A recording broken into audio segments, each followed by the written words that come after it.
Only one way to find out. Sure looks that way. Mm-hmm. Let's go. Board the ship, yeah. Oh no, boarding the ship was a bad idea because it's a boss fight. But it's not actually that hard, I don't think.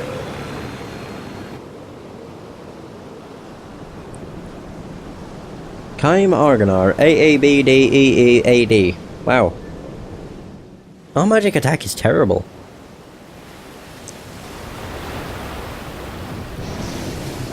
What was that?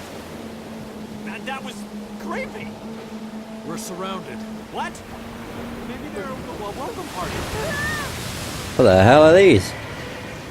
All right, let's just go back. Who's with me? Come on, let's go. Turn this thing around. We're going right into the heart of this thing. Fun starts once we get invited in. Wow, you know the sea so well, just like a captain should. Or maybe not. Oh, I can feel it. Oh no! Oh! Ew, what the hell? Oh, you're there! John Ford! Oh, there we go. Come on, guys! Way over capacity here. Sorry. Let's get him. We don't like seafood.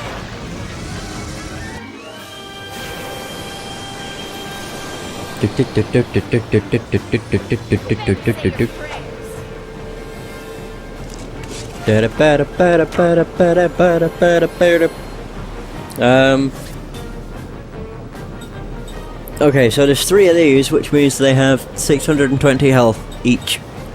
Well, I don't know if I'll be able to kill it. Yeah, well, I guess we'll find out. Spear magic! It's on the back row though, which is a bit of a pain in the butt. Gamble! And of course, a gamble on the Mentalist. Hey, we killed him! Nice. Okay, good. Whew. Oh dear. Oh no! Their shield is at level 2, so Gamble should still do quite a lot of damage. Well, hopefully. 527. Bizarre Howl. Okay. Oh, he runs away. Oh. Okay.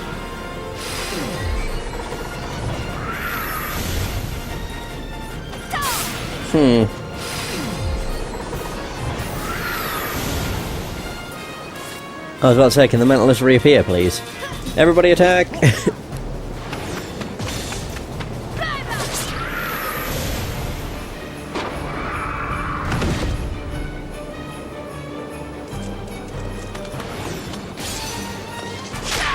Nice. Oh, right, I see how this works. It summons up 3 of them, then it disappears, then it summons up 3 of them. Okay.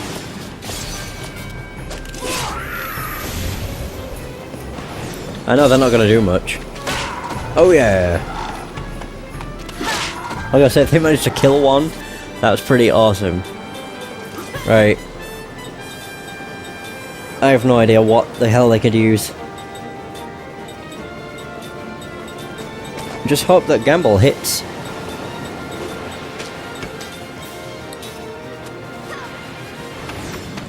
Oh, this'll work. No, Kaim will get to hit the Mentalist. Yeah. And that's good because Kaim will do quite a bit of damage. Yeah. Yeah, this fight's not hard. It's more of a pain in the arse. Because of the way it works. Yeah.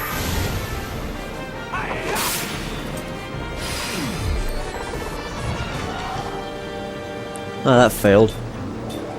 Actually, what I could do... I don't think... No, we don't have it. I don't think. Do we have a Aha, we have a grounder spell. That'll work. Maybe. And just do Shadow. I don't think that'll actually do anything.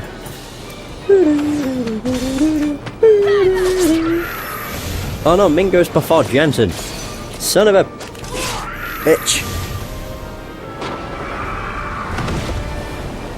Well, of course she does. She's using a spell that is a 1B, I think. That did not do much.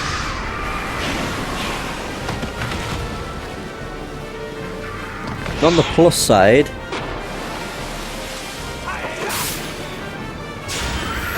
yeah, that worked. Okay, good.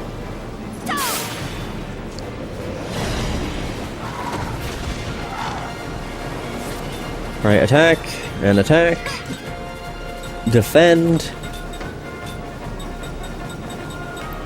Right, yeah, do grounder. And defend, I guess. I was like, what the hell's happening? But yeah, that's right. That's fine.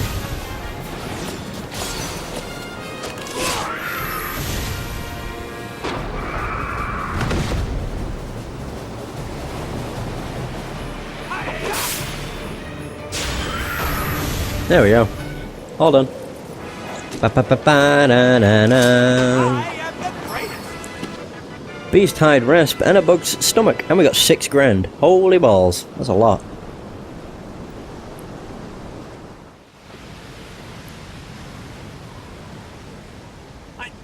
This is just too much. We get it when we're on the boat, we get it when we're on land. I mean, we're getting it everywhere we go. That's pathetic. We just got started. I definitely feel it ahead of us. The source of magic energy. The power that awakened the creatures who live in the dark caverns. The light is coming. Damn. It was at that moment when they all got wiped out.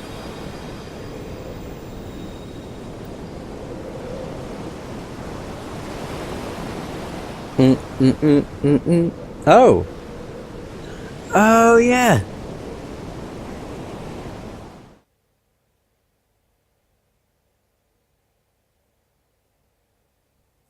I know you probably hate me now.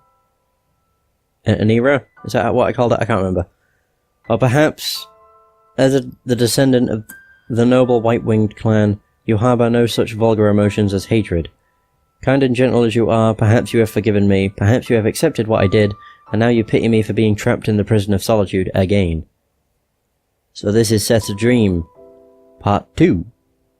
But still, good, kind Anira, I insist on making one last selfish request. Please hate me for eternity. If I know that you hate me, I can remain connected to you. If I know that you have not forgiven me, the pain of that will enable me to feel you close to me. Are you laughing at my convoluted reasoning? Then let me say it more simply. I am lonely, I fear eternal solitude. That fear has been with me ever since I killed you with my own 2 hands.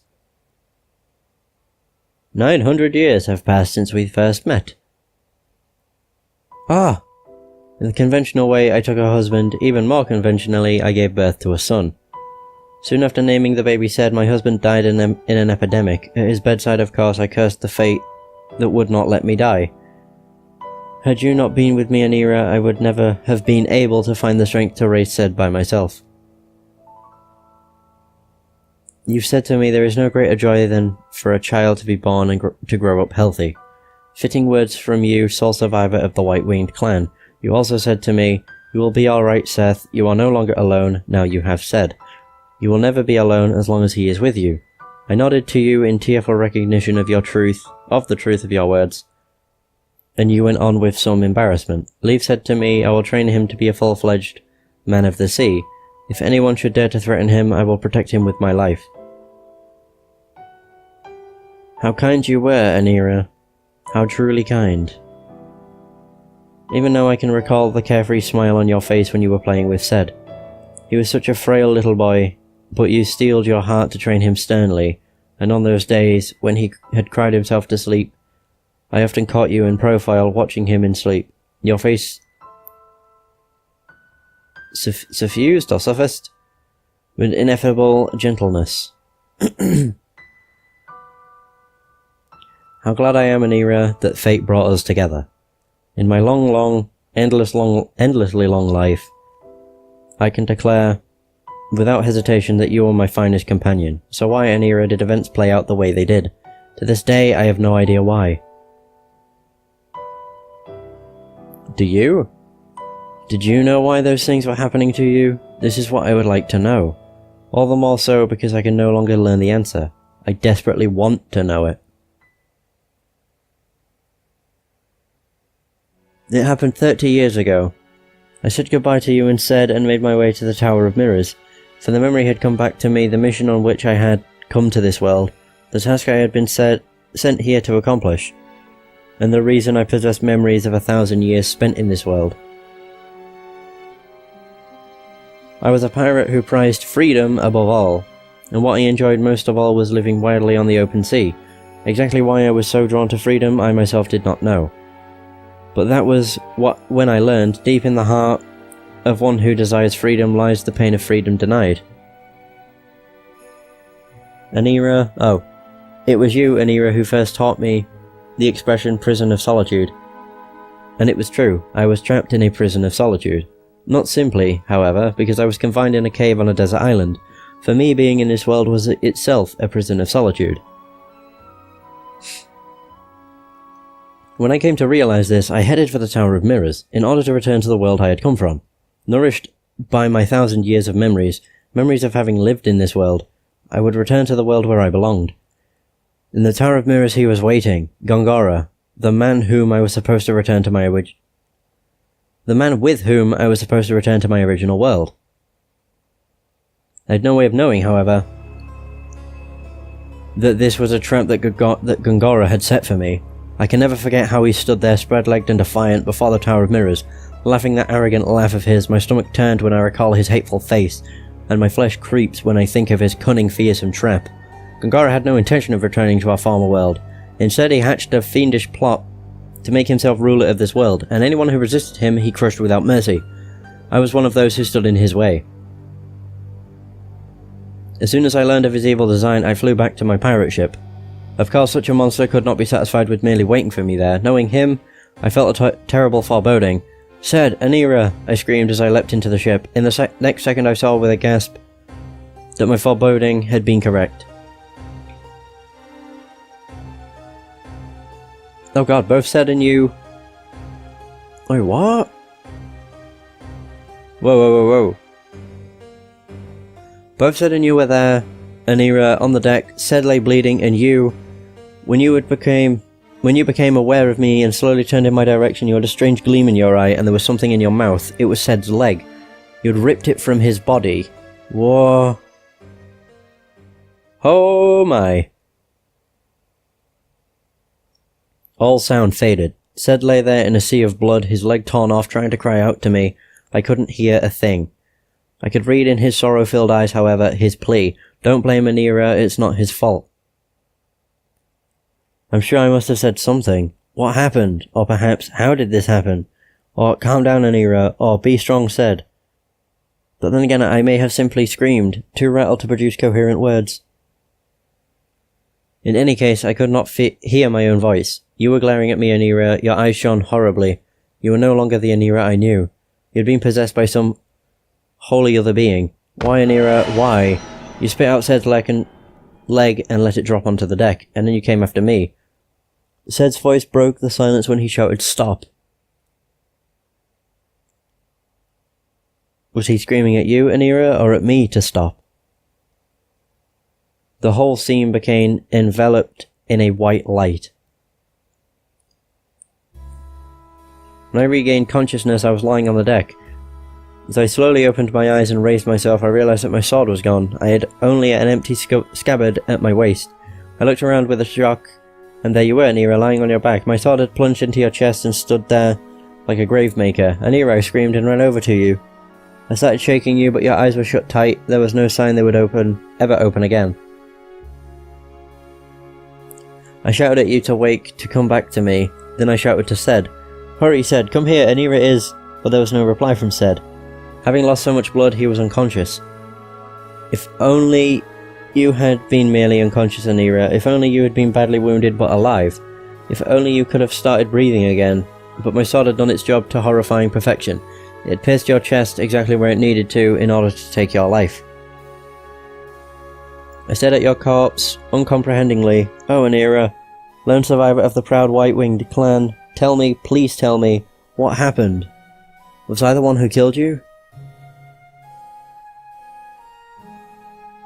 I sensed someone approaching from behind. I turned to find Gangara staring at me, expressionless. You killed him, he said softly, his voice devoid of emotion. I shook my head, wincing. No. My voice was hoarse, trembling. Gangara went on as if slowly pressing his words into my ears. It was you. You killed him. No, I would never do such a thing. The trembling of my voice spread to my entire body. To think that I might have killed you, Anira, with my own hands, that could never be.